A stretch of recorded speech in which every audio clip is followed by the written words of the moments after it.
Curiosity রয়েছে এবং যেটুকু দেখতে পেরেছি এখনো অবধি তাতে কিউরিওসিটি আরো। আমরা সেই প্যাটার্নটা মেনটেন করেছি throughout the film, throughout the shoot, in the communication, in the teaser, and finally today we are standing somewhere which is like adjacent to justice. Kolkata শহরে যে জায়গায় ন্যায় সে হাইকোর্টের ঠিক বলে একই চরিত্র অন্য ডিরেক্টর আমার করেছে, সেই অভিমান তো আমার যাবে না। যাই হোক, সেটারও আবার রিলিজ একই সঙ্গে একই দিনে। সো কৌশিক গঙ্গোপাধ্যায়ের সাথে কাজ করা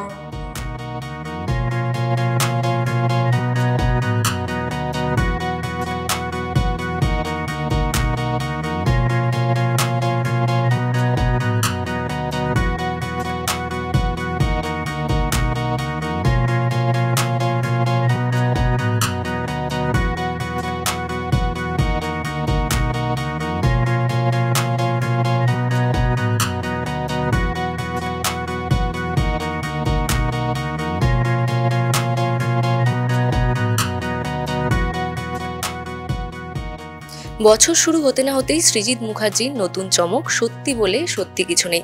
আজ হয়ে গেল এই ছবির ট্রেলার লঞ্চ। 1 ডজন তারকা নিয়ে সত্যি মিথ্যের বেড়াজাল। আসুন দেখে নেওয়া যাক আজকের এই ট্রেলার লঞ্চ ইভেন্টে ঠিক কারা উপস্থিত ছিলেন এবং কি বললেন। ট্রেলারেই বুঝতে পারা যাচ্ছে আমরা একটা সিদ্ধান্ত নিয়ে সবাই মিলে লড়ছি। তাতে আমার চরিত্রের নাম সাদিক, যার একটা ছোটোবেলা রয়েছে যেটা রেল লাইনের ধারে বস্তিতে, এবং সেখানে তার ছোটোবেলায় খুঁড় চলেছে, তার অনেক ঝামেলার মধ্যে দিয়ে বড় হয়েছে, এবং তার ধর্ম যেহেতু সে একটা অন্য ধর্ম থেকে বিলং করে, সেই ধর্মের জন্য তাকে বিভিন্ন জায়গায় বিভিন্ন সময় ছোটোবেলা থেকে সমস্যা পোহাতে হয়েছে। কিন্তু সে আজকে একটা জায়গায় এসে পৌঁছেছে যেখানে সে একটা জাজমেন্ট পাস করতে পারে, সেখানে সে কী সিদ্ধান্ত নেয় সেটা নিয়ে। অ্যাসেম্বলিতে আমার ন্যাশনাল অ্যান্থেম বাজছিল, আমার গায়ে কাঁটা দিচ্ছিল, এবং সত্যি আজকে এত বড় এরকম একটা হেরিটেজ বিল্ডিংয়ের মধ্যে যে আমাদের এই সত্যি বলে সত্যি কিছু নেই যে ট্রেলার লঞ্চ হলো, I am lucky for it. এবং এই ছবির এত বড় একটা ম্যামথ কাস্টিংয়ে যে আমি কাস্টেড হতে পেরেছি, I count my self very lucky. আর ট্রেলারটা তো পুরোটাই ধোঁয়াশা, যেখানে বলতেই হয় মানে যেরকমটা তোমরা বলেছো সত্যি বলে সত্যি কিছু নেই। একটু তোমাকে কীভাবে পাচ্ছি আমাদের? আমি আমার চরিত্রের নাম তাপস, আমি এক আইনজীবীর সহকারী আর কি, বাকিটা বলবো না। ঐতিহাসিক দিনে ছবিটি মুক্তিও পাচ্ছেন, কালকে বিবেকানন্দ জন্মদিনও গেছে, এবং আজকে আমরা টাউন হলের মতো এরকম একটা কলকাতার গর্ব এই জায়গা, সেখানে দাঁড়িয়ে ছবি ট্রেলার লঞ্চ হচ্ছে। সত্যি মানে এই ছবিটা থেকে তো অনেক কিছু পেলাম, এই জায়গায় দাঁড়িয়ে যে ছবি ট্রেলার লঞ্চ হলো সেটাও পেলাম, অ্যাড হলো ঝুলিতে। এবং ট্রেলারে যেরকমটা সব কিছু দেখা গেল পুরোটাই ধোঁয়াশা, কারণ সত্যি বলে সত্যি কিছু নেই। তোমার কীভাবে পাচ্ছি? আমার চরিত্রের নাম অরুন্ধতী। অরুন্ধতী একজন ফিল্ম ডিরেক্টর, এবং অরুন্ধতী ফুল অফ স্পাইট, প্রচণ্ড ফাইস্টি। আর অরুন্ধতী মনে করে পুরুষরাই সমস্ত নষ্টের গোড়া। অরুন্ধতী পুরুষ মানুষকে সহ্য করতে পারে না, সেই ফেমিনাজি। মানে এই তোমার জন্য রুকা হুয়ে ফেসলা তো বটেই, তাছাড়া 12 অ্যাংরি ম্যান ইত্যাদি এই চলচ্চিত্র এই গল্পটারই একটা ঐতিহ্য আছে। মানে এটা সারা পৃথিবীতে কত রকম ভাষায় কত রকমভাবে হয়েছে, সিনেমা হয়েছে, থিয়েটার হয়েছে। আমি 2-3টে থিয়েটারের ভার্সন দেখেছি। তো মানে সেই দিক থেকে, এবং যেখানে ন্যায় বিচার, কোনটা সত্যি কোনটা মিথ্যে, কাকে বলে ন্যায়, কোনটা কী বা অন্যায় বলে, এটা যে আসলে ভীষণ সাবজেক্টিভ, এবং এটা যে সময়ের সাথে সাথে বদলে যায়, মানুষের প্রকৃতির সাথে সাথে বদলে যায়। মানে পরিবার তার বেড়ে ওঠা দেখা যাচ্ছে, কিন্তু I am there in the shot.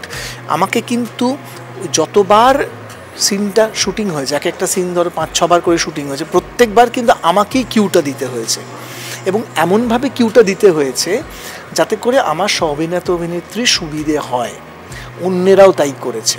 ফলে তোমার কনসেন্ট্রেশনটা একেবারে তুঙ্গে থাকতে হবে, এবং সেটার জন্য কিন্তু তোমার একটা শারীরিক ফিটনেসের প্রয়োজন, যেটা নিয়ে আমি একটু চিন্তিত ছিলাম যে পারবো তো। ঠিক আছে, সেটা মানে ভালো কাজ হলে মনের একটা তাগিদ তৈরি হয়, তো শরীরটাও তখন মানে সমস্যা করতো। মানে এটা আমি এসভিএফকে এর জন্যে কি বলবো কৃতিত্ব দেব। তারা নিকশ ছায়া বা পর্ণসাবরীর সাপ করেছেন, বসুবাটিতে ট্রেলার লঞ্চ করেছেন। অন্য একটি মাঝখানের ছবি দেখলাম, সেটা বেশ ইন্টারেস্টিং জায়গায় হলো, আমি নামটা ভুলে যাচ্ছি। আজকে আবার এই ছবিটার এই ঐতিহাসিক টাউন হলে। তো দেখুন, মানে একটা হোটেলের ব্যাঙ্কোয়েট ভাড়া করে তো করাই যায় ট্রেলার লঞ্চ, আর অধিকাংশ ক্ষেত্রে তাই হয়। কিন্তু আমার মনে হয় এরম জায়গাগুলোতে, কলকাতা শহরের এই স্মৃতিসৌধগুলোতে করার ফলে গোটা জিনিসটা একটা অন্য মাত্রা পায়। সেই মাত্রাটা আজকের দিনে আমার মনে হয় ভালো এবং প্রয়োজনীয়।